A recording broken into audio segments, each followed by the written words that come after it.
this leads us to the entertainment news. We start up with this one. Burna Boy speaks on how he recorded his first ever song at 13. Grammy Award-winning Afrobeat singer Damini Ogulu, popularly known as Burna Boy, has revealed that he recorded his first ever song when he was just 13 years old. He made the revelation during a chat with Apple Music's Ebro Darden has detailed the step-by-step process of how he recorded the song. The singer, who is now 34 years old, recounted that he used a radio and a tape recorder for the recording, while he obtained the beat from video game soundtracks, noting that the video games he used include NBA Street Volume 2 and Grand Theft Auto San Andreas. Burna Boy said, and I quote, "The first song I ever recorded was by myself. You wouldn't even believe this. I had a tape, a radio, and I had a tape recorder, whatever. And I would use the beats from video games and some bleep. So I used one from NBA Street Volume 2. I think one from Grand Theft Auto San Andreas. It was one of the GTAs, one of the early GTAs, I guess. So the first song I recorded was with that.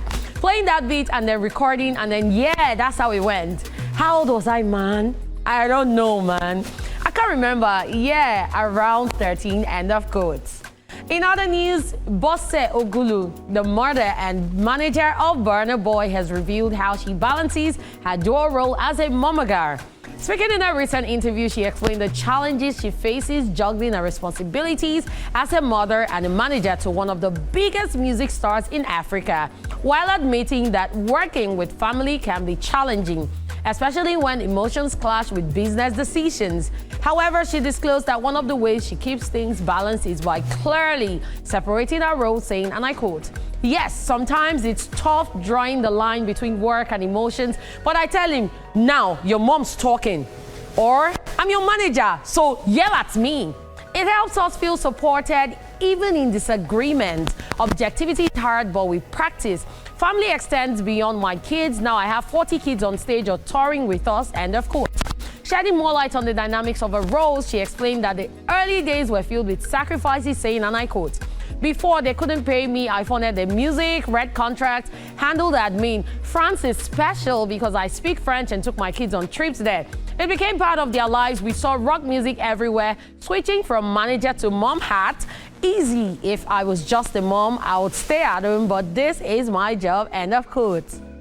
Yeah, amazing stuff. Where do I start from? Okay, yeah, I wish when all of this, like Burna Boy saying he recorded the first song at the age of 13, I just wish all of those people, maybe one way they can just let us get to listen to whatever it is that they created before they became who they were. It will be cruise. Maybe just use it as a filler on an album and just tease it there, like this is how I used to start in those days. Or if someone can even do a show on that, your first song ever that never made it out.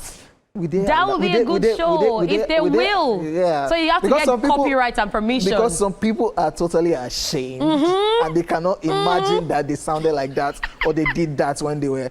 I'm sure Whiskey, it started as a rapper. Yes.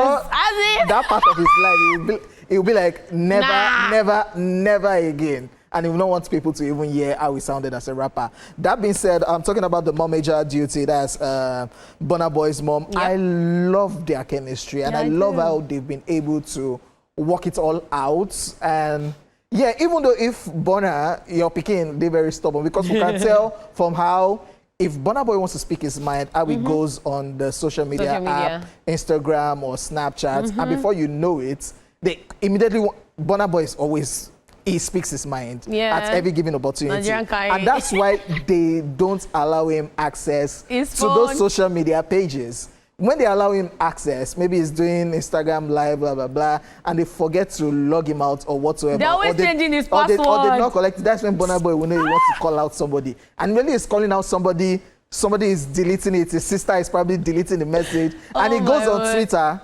to go and shout again that, oh, they are changing the password.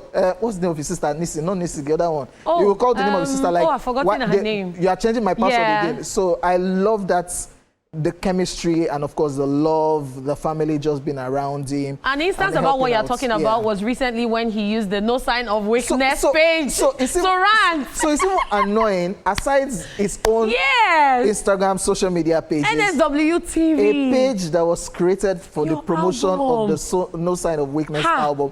Burna Boy still went there again to still go and talk. But I don't get it. And they've been able to cope and everything seems seamless and everybody's happy. And I wish it's like this for practically everybody. Especially if you have your family members that are readily available to help out and push. So I feel like this is a perfect example of when family comes to play and it's strong. Because a lot of people do not like to work with family. Because some family members can take your money and they'll say, oh, I'm family. But then this is a mom who is doing what she wants to do and is controlling all her kids. She's helping manage them. The sister is the creative one, fashion, has another younger sister too that's an artist. And I love it. Yeah, so far. Well done. Yeah. I remember his early days, people used to be scared of his mom. She will call you.